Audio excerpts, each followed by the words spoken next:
Hello everyone. तो यहाँ पर आप लोगों का एसएससी एमटीएस का सेकेंड शिफ्ट का जो एग्ज़ाम था ऑलमोस्ट 30 अक्टूबर का ये समाप्त हो चुका है, ओवर हो चुका है। तो देखेंगे कि कौन कौन से क्वेश्चन आज के शिफ्ट में पूछे गए थे। जैसा कि प्रीवियस ईयर आते हैं तो प्रीवियस ईयर इस शिफ्ट में भी देखने को मिला हुआ है। तो हम लोग देखते हैं कि कौन कौन से क्वेश्चन आज के शिफ्ट में आए थे। बिना टाइम वेस्ट की शुरुआत करेंगे। बस आपको अपनी रिस्पॉन्सिबिलिटी पूरी करनी होती है लाइक शेयर करने की। और आप लोग देख रहे होंगे कि हर दिन का हर शिफ्ट का मैंने कवर किया हुआ है। भले क्वेश्चन कम मिल पाए, किसी भी तरह कुछ भी हो जाए, लेकिन मैं ऑलमोस्ट हर शिफ्ट का जो है एनालिसिस कवर कर रहा हूँ। तो पहला क्वेश्चन यहाँ पर देखेंगे हम लोग। पहला जो क्वेश्चन था कि गल्फ ऑफ कच्छ है, यानी कि जो कच्छ की खाड़ी आपसे पूछी गई थी कि कच्छ की खाड़ी में कौन सा बंदरगाह है। तो कच्छ की खाड़ी की मैं बात करूं तो कांडला इसका राइट आंसर हो जाएगा। यानी कि जो कांडला बंदरगाह है वो कच्छ की खाड़ी में आपका स्थित है। हो सकता है कि कांडला ना दिया हो तो आपको फिर मांडवी देंगे। मोस्टली तो आपको कांडला दे ही देते हैं, तो ये आपका मांडवी भी हो सकता है। तो कांडला बंदरगाह जो है आपका कच्छ की खाड़ी में है। और कांडला बंदरगाह ये भी पूछ लेते हैं कि किस आपकी स्टेट में आता है। तो गुजरात में आपका आता है, कई बार ये पूछ लेते हैं। तो ये क्वेश्चन आपका पूछा गया था। और गुजरात से आपको ये याद रखना है कि हड़प्पा कालीन जो आपका लोथल बंदरगाह है वो भी आपका गुजरात में आता है, तो उससे भी क्वेश्चन बन जाता है। तो ये चीज़ यहाँ पर याद रखेंगे। नेक्स्ट अगले क्वेश्चन में हम लोग आते हैं। आगे बढ़ने से पहले मैं बता दूं कि अगर अभी तक आप लोगों ने टेक्स्ट बुक का पास प्रो नहीं लिया हुआ है तो आज सेकेंड डे है, कल से आपका लास्ट डे है सेल का। तो अभी आप अगर लेना चाहते हैं, सिलेक्शन वाली दिवाली के नाम से टेक्स्ट बुक का सेल यहाँ पर चल रहा है, जिसमें कि अगर आप मेरा कूपन कोड राजटन यूज करेंगे तो आपको 12 यानी कि 12% का डिस्काउंट होने के बाद में 395 यानी कि 395 रुपये में पूरे 1 साल के लिए टेक्स्ट बुक का पास प्रो मिल जाएगा। इसमें आप किसी भी एग्ज़ाम की तैयारी करते हैं, railway, SSC, banking, state exam, defence, सभी एग्ज़ामों के मॉक टेस्ट, साथ ही साथ उनके प्रीवियस ईयर पेपर, सारी की सारी चीज़ें इसमें मिल जाती हैं। डायरेक्ट मैंने परचेज़ करने का जो लिंक है वो डिस्क्रिप्शन में भी दे दिया है, वहाँ चेक करिए। वहाँ नहीं चेक कर पा रहे हैं तो आप जाइए, कमेंट बॉक्स में भी मैंने पिन करके रख दिया है, तो वहाँ से जा कर के आप लोग कर सकते हैं। बेहतरीन ऑफर है, नहीं तो आपको पता ही होगा कि इससे महंगा ही रहता है, इतना नहीं आता है आपका।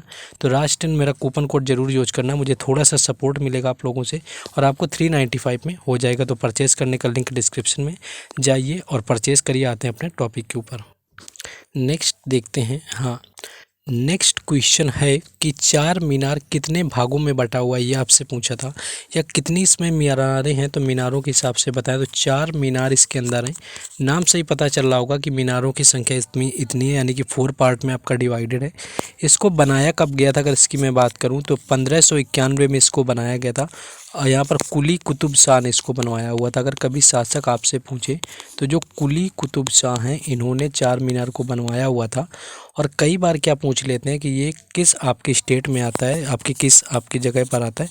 तो ये हैदराबाद में आता है, आपको ये भी याद रखना है। हैदराबाद में 4 मीनार स्थित है, 4 भागों में बटा हुआ है। 1591 में ये बनाया गया था और मोहम्मद कुली कुतुब शाह के द्वारा जो है इसका निर्माण करवाया गया था। तो ये सारी चीज़ें याद रखेंगे अगर इससे डिफरेंट आपका कुछ पूछ लेता है।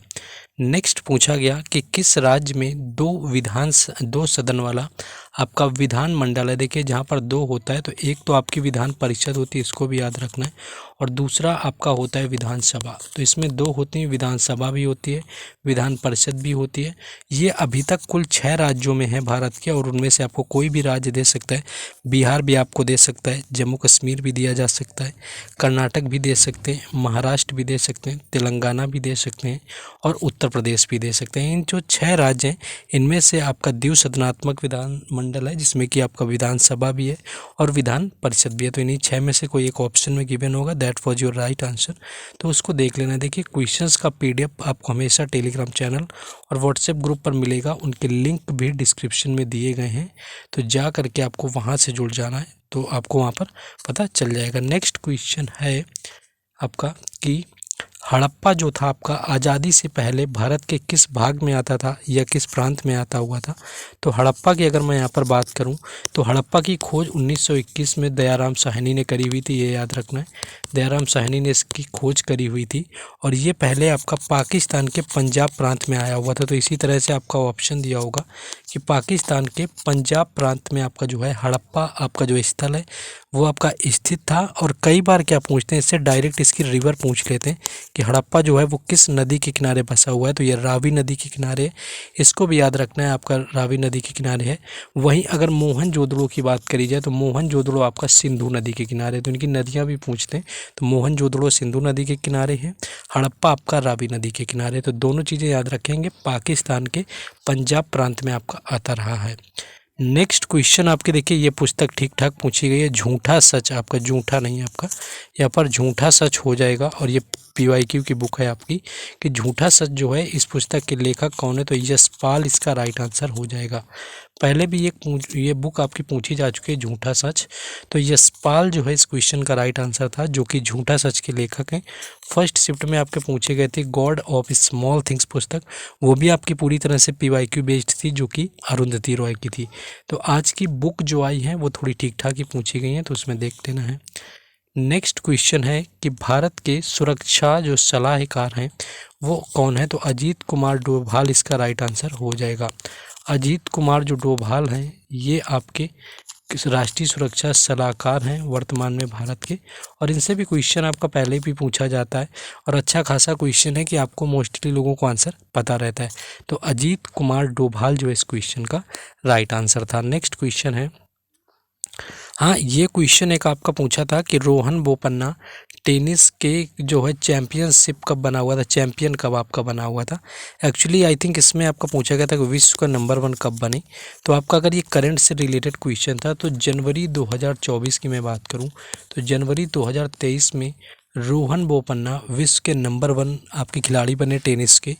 और अगर मैं बात करूं तो सबसे उम्र दराज यानी कि सबसे ज़्यादा उम्र वाले खिलाड़ी जो आपके विश्व में नंबर 1 बने हुए हैं, तो ये जनवरी 2024 में बने हुए रोहन बोपन्ना बने हुए हैं। और इनका कई बार तो डायरेक्ट खेल ही पूछते हैं कि रोहन बोपन्ना जो है किससे रिलेटेड है, तो इनका रिलेशन जो है स्पोर्ट की बात करूँ तो ये फिर टेनिस से, इसको याद रखना है।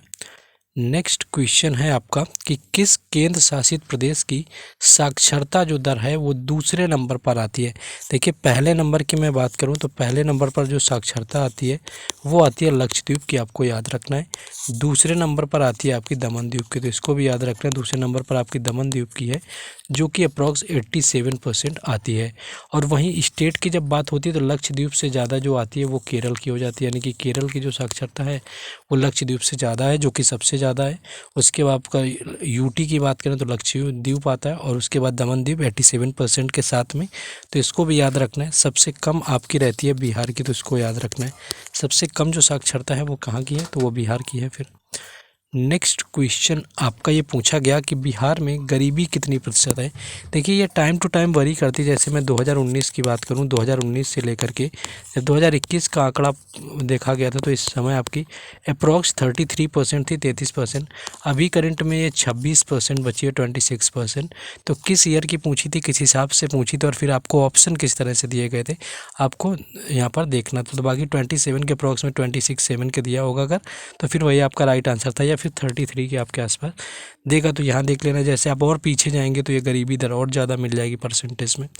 नेक्स्ट क्वेश्चन है कि कबड्डी में कौन सी लाइन छूने पर पॉइंट मिलते हैं, तो बोनस लाइन यहाँ पर इसका राइट आंसर था, यानी कि जो बोनस लाइन होती है उसको छूने पर कबड्डी के अंदर अंक मिलते हैं। तो ये कबड्डी से क्वेश्चन पूछा गया था, 7 खिलाड़ी होते हैं, ये चीज़ आपको याद रखना है, और कबड्डी से भी क्वेश्चन पूछ लिए जा रहे हैं।